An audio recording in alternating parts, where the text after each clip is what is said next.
بالله من الشيطان الرجيم بسم الله الرحمن الرحيم اقرأ باسم ربك الذي خلق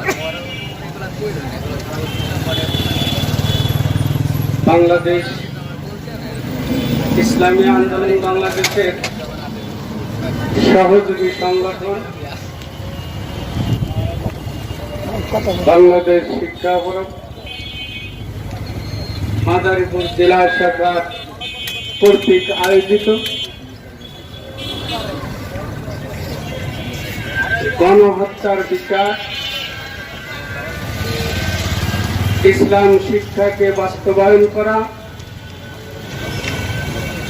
প্রতিটা ক্লাসে ইসলাম শিক্ষাকে বাধ্যতামূলক করা, তার পরিপ্রেক্ষিতে আজ এই মানববন্ধন। স্বাধীনতার পূর্বের থেকেই এই রকমের ভাবে কাজ করে যাইতেছে। স্বাধীনতার পরেও বাংলাদেশের আপামর জনসাধারণ ইসলামের জন্য, ইসলাম প্রতিষ্ঠিতের জন্য প্রতিটা ক্ষেত্রে ইসলামী তার দিকে কোনো ভ্রুক্ষেপ করতেছে না এবং ইসলামকে, ইসলাম ধর্মকে প্রতিবেশ যারা এই সময়ের সুবিধা নেওয়ার জন্য গণহত্যার বিচার ছাড়াই তারা নির্বাচন নিয়ে ব্যস্ত আছেন, ক্ষমতা নিয়ে ব্যস্ত আছেন, ক্ষমতায় যাওয়ার জন্য ব্যস্ত আছেন, তাদেরকে দাঁড়াইতে চাই যত সময় পর্যন্ত নাকি জয়ের যে সমস্ত ছেলে আমার ভাইরা জনসাধারণ মুখে রক্ত ঢেলে দিয়ে আন্দোলন তো এদেশের বড় নির্বাচন হতে দেব না, দেব না, দেব না।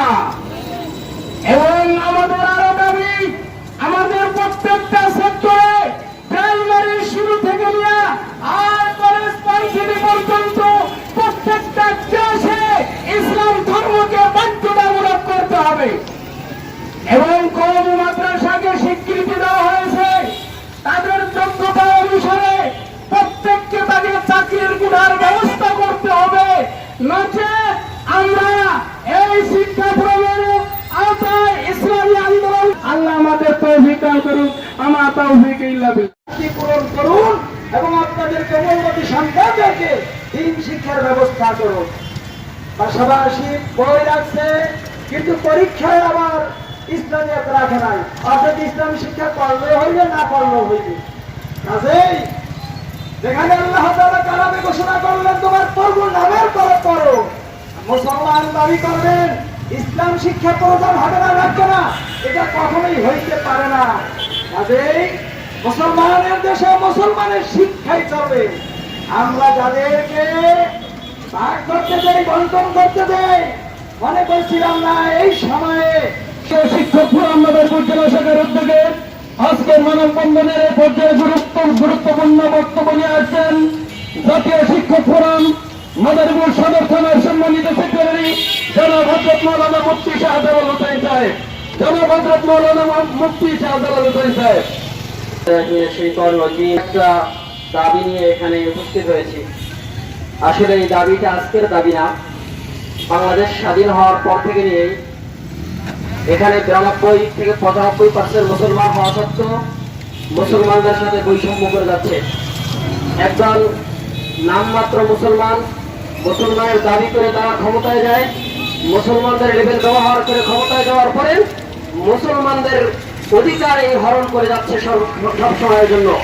আমরা দ্বিতীয়বার এই 5ই আগস্ট দ্বিতীয়বার স্বাধীন হওয়ার পরও আমরা চাই মাদ্রাসা ওলামায়ে কেরাম যাদেরকে দীর্ঘদিন পরে শুধুমাত্র নামে একটা সনদ দেওয়া হয়েছিল, এই শুধু নামে সনদ আমরা চাই না, আমরা চাই এই সনদের পূর্ণাঙ্গ কার্যকর করে প্রাইমারি থেকে নিয়ে প্রত্যেকটা সেক্টরে মাদ্রাসার ছাত্রদেরকে নিয়োগ দিতে হবে এবং এই যে ফ্যাসিস্ট যেই শিক্ষা ব্যবস্থাকে ধ্বংস করে যাচ্ছে, ধ্বংস করে গেছে, এই শিক্ষা ব্যবস্থাকে পুনরায় সংশোধন করে সেটা পুরো বাস্তবায়ন করে এই জাতিকে মুক্ত করে এই ফ্যাসিস্ট থেকে মুক্ত করে মুসলমানদের পূর্ণ শিক্ষাকে বাস্তবায়ন করে মুসলমানের সমস্ত সন্তানদেরকে এই শিক্ষাকে বাস্তবায়ন করার জন্য ইসলামী শিক্ষা সর্বস্তরে এবং কি প্রাইমারি থেকে নিয়ে হাই স্কুলে সব জায়গায় ইসলামী শিক্ষাকে বাধ্যতামূলক করতে হবে। আমরা বলি অন্যান্য ধর্মাবলম্বী যারা আছে, যেইখানে হিন্দুরা আছে সেখানে হিন্দু বইকেও পড়ানো হোক, সমস্যা নেই, কিন্তু ইসলামী যেখানে 92 থেকে 95% মুসলমানদের দেশে ইসলামী শিক্ষাকে বাদ দেওয়া যাবে না। 100 মার্কে ইসলামী শিক্ষা বইয়ের পরীক্ষা নিতে হবে।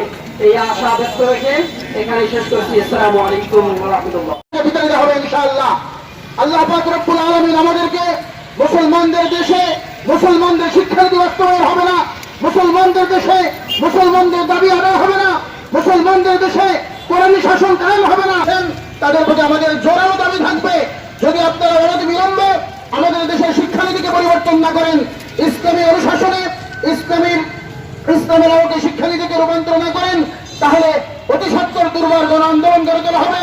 2024 সালে জালিম শাসন যেভাবে বিদ্রোহিত হয়েছে, ওই ইসলামী শিক্ষার মাধ্যমে একটা আদর্শ জাতি হিসেবে গড়ে তোলার জন্য আমরা চেষ্টা করবো ইনশাআল্লাহ। এই জন্য বাংলাদেশ এর সহযোগী সংগঠন সম্মেলনের এ পর্যায়ে গুরুত্বপূর্ণ বক্তব্য নিয়ে আসছেন ডক্টর আব্দুল হাকিম সাহেব।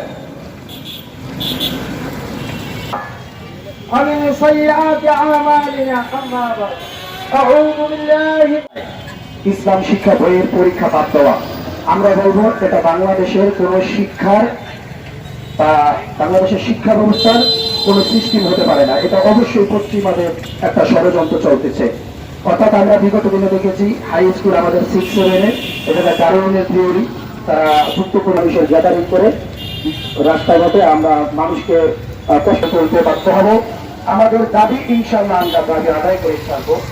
সহযোগী সংগঠন জাতীয় শিক্ষক ফোরাম মাদারীপুর জেলা শাখার উদ্যোগে আজকে মানববন্ধনের এ পর্যায়ে গুরুত্বপূর্ণ বক্তব্য নিয়ে আসছেন।